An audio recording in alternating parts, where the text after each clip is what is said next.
It's the new year, and 2026 is looking to be one of the better 365 days in a long time. And while I'm incredibly excited about Avengers Doomsday or Spider-Man Brand New Day or The Odyssey, I am also very excited for the only confirmed paleo documentary being Surviving Earth, which could very well be better than Prehistoric Planet. It will be produced by Impossible Pictures and by Tim Haynes and crew, the same people that made the Walking Dead trilogy. The show is confirmed to be 8 one-hour long episodes and will be airing on NBC and streaming on Peacock. No official release date has been published, as it has been pushed back numerous times, but we are fairly confident it will release this year. In this video, I will be breaking down the timeline and my own predictions for this upcoming documentary. If you guys didn't know, this documentary will follow mass extinction events in Earth's history in a timeline where each episode will follow one of these mass extinction events. There are only 5 mass extinction events in Earth's history, being the Ordovician mass extinction event, the Devonian mass extinction event, the Permian mass extinction event or the Great Dying, the Triassic mass extinction event, and the KT boundary extinction event. That leaves 3 smaller extinction events that we'll see and break down the possibilities for. First, let's go to the timeline. The first post about Surviving Earth on the Impossible Pictures Instagram account occurs on June 30th, 2022, so it's been a while since the show was greenlit. The next thing we heard of it was over a year later on November 9th, 2023, where we see a theropod skull on the wastes of a destroyed plane, possibly a Tyrannosauroid. That same post says that the filming in the countries wrapped and that the post-production was underway. The next post was on October 8th, 2024, where Impossible Pictures posted that they were extremely close to finishing and just had some minor post-production to be done. Well, it's been over a year since then, and no date has been released, but hey, that's not the last of the posts. Finally, on July 19, 2025, we got our first dinosaur confirmation for the show, being a baby fluffy Spinosaurus model and an adult model in the bottom right. This art, as well as the others, were done by Gabriel Ugueto, who is a prominent maker of paleo art, and a great choice by Tim Haynes and crew, as his art is absolutely fantastic. I love this Spino design, however, and it differs from the scaly baby Spino interpretation in the new Walking with Dinosaurs. It's nice to see both sides of the spectrum, and the adult model is very reminiscent of the Walking with Dinosaurs one, although this one doesn't have the dip in the sail and is very smooth and clean. The next post occurred on July 23rd, 2025, where we see 2 models in one for 2 separate species, being Smilodon gracilis and Smilodon populator. The biggest and smallest of the Smilodon species. The gracilis model has some spots on it and some stripes on the neck, and overall looks pretty dang good. The populator model is in gray, so we can't really tell what it looks like, but it looks very plain. Once again, very good models. Then on July 30th, 2025, we see a post that shows Surviving Earth's take on Dimetrodon. This one looks very, very, very good. I mean, the tons of colors and the patterning looks magnificent, but the major thing I'm happy about is the end of the spines poking out of the creature's sail. We normally didn't see this throughout history, with more of a clean, smooth sail take on the creature. In Walking with Monsters, a documentary that Tim Haynes produced, the Dimetrodon in the show had a smooth sail. It's very nice to see this documentary take original takes on animals that have been in a lot of documentaries and just media in general. Next on the timeline was a post that occurred on August 9th, where in the picture we see a scuba diver and in the background a nodosaur corpse floating in the water. This is totally a take on a fossil specimen that was found in 2017 that we will talk about later in my episode predictions, so stick around to see that. It's also nice to see the opposite from most new documentaries like The Walking with Dinosaurs or Prehistoric Planet. This documentary is using practical effects, not just CGI and visual effects. It's so refreshing to see this, and I'm so excited.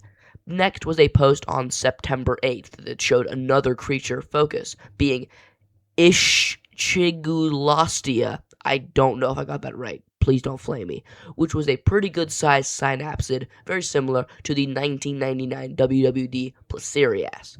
Once again, the model looks spectacular, and if these are rendered and look like the art, this is clearly going to be one of the best documentaries ever.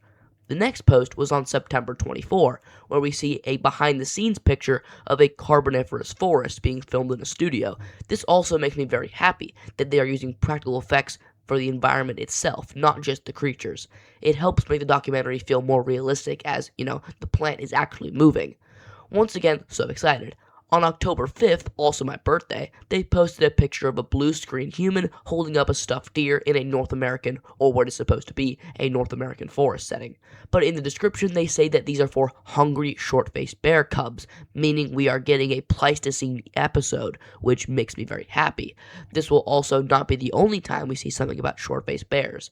Then, on October 12th, Impossible Pictures posted this cartoon of a clip that will be in the documentary of a young theropod 94 million years ago. It states that this hatchling will become a powerful carnivore if he gets the chance, meaning that there will be most likely some predator hunting it. I have an idea on some possibilities for this mystery theropod, but I'll get to into that later. Then on October 23rd, we get a picture of a sunset and some islands, which is supposedly going to be the setting for a mid-Triassic to a mid-Jurassic atmosphere, most likely somewhere in Europe, but that may be incorrect. The next post was on November 20th, where we see a picture of a desert with a caption stating that they filmed a 2,000-mile migration for some herd animal, which spanned from dry deserts to lush plains. This seems very promising and very exciting. The next post is a clip, this time, which is posted on November 24th, and showcased, most likely, Ischigulastia, where we see an animatronic tongue eating some leaves, and then an actual clip of the CGI Diectodon, and it looks pretty solid, although the practical effect clips look very cursed. The next post happens on December 15th, where we see a person who practically is scraping dirt away, which then transitions into some sort of Permian predator who is digging some fish or amphibian-like creature from the dirt. Again, very excited and very pumped. And finally, the last social media post we have seen was posted yesterday at the time I'm writing this script, or on January 3rd. In the clip, we see it's shown a blue screen guy carrying a piece of meat, who then transitions into a short face or possibly a cave bear heading into a cave with its meal. Okay, finally the timeline is done. We have a confirmed or partially confirmed, and this is maybe, 11 creatures. Also, though, got a poster for Surviving Earth 3 months ago, where we see either Nanuqsaurus or Yutyrannus in the background, and either a mammoth or mastodon on the right side. We see the adult short-faced or cave bear in the back, and we see short-faced bear cubs, and maybe a dwarf stegodon or Wrangel Island mammoth, or just a young, larger mammoth or mastodon. And you can't forget the small lizards in the front. This is very exciting, and although the poster doesn't look super good, as long as the documentary is good, I couldn't really care less. There are also 2 entirely credible pictures online that are parts of the documentary, one being a herd of some ancient elephant relative, and then a picture of a scimitar or saber-toothed cat afterward in an absolutely beautiful shot. This documentary has serious promise, and now is when I will go over my predictions for each episode, and what the images for what the creatures in those mean for the episodes, and where in the Earth the episodes will take place. Episode 1 will be the Ordovician extinction event, which will take place 445 million years ago, as the causes to this event is due likely to rapid global cooling and or falling sea levels, which likely were a part of the cooling.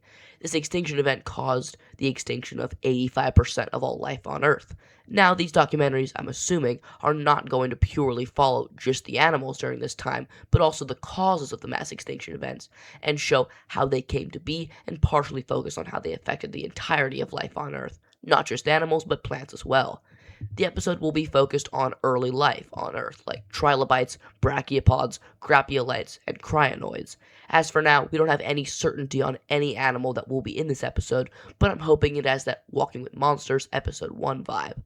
Episode 2 will most likely be the Devonian extinction event, which took place around 340 million years ago and was caused by rapid global cooling and even asteroids, which caused a mass extinction event that wiped out about 70% of all life on Earth. Creatures that may be a part of it may be the Dunkleosteus, early sharks, early fish that traversed onto land, and also hopefully some proto-amphibians. Episode 3 will be the Carboniferous extinction event, which was a minor extinction event that was about the collapse of the rainforests in the Carboniferous, and the mass extinction of many of the large arthropods during that time. We know this will be an episode because of the Carboniferous mini-set in one of the studios. Animals could include the Meganeura, larger proto-amphibians, the giant Arthropleura, and large Eurypterids. Episode 4 will be the Permian mass extinction event, or the Great Dying, which was the worst mass extinction event in the history of life on Earth, that eradicated up to 95% of all life on Earth. Now for this one, we do have some creatures we know will be a part of it. The Dimetrodon we know for a fact to be one, and the other is this mystery creature which digs up the fish or amphibian from the dirt. Although sadly, on a second look through, it looks a lot like a Dimetrodon. The mouth shape and the leg spacing makes it look like a Dimetrodon. But other creatures that could be a part of the episode is the wide array of Gorgonopsids or Diectodonts or other Therapsids and Synapsids, as there is a wide array of them. I hope that this episode is amazing because I would love to see a large portion of a documentary be related to this specific mass extinction event for a while, or an entire hour-long episode. Episode 5 will most likely be the Triassic extinction event, and once again, we have an animal that is guaranteed to be in it. It is the Ischigualastia, which was one of the last of the Diectodons and went extinct at the end of the Triassic. This mass extinction event was caused by an increase in methane and CO2 that led to rapid global warming. Obviously, we will get the Ischigualastia, but I'm hoping we also get large Cenozoics in the water or potentially early theropods like Coelophysis or sauropodomorphs, which is likely as the Ischigualastia lived in Argentina and a very famous and debated sauropodomorph, Eoraptor, also lived in Argentina during that time.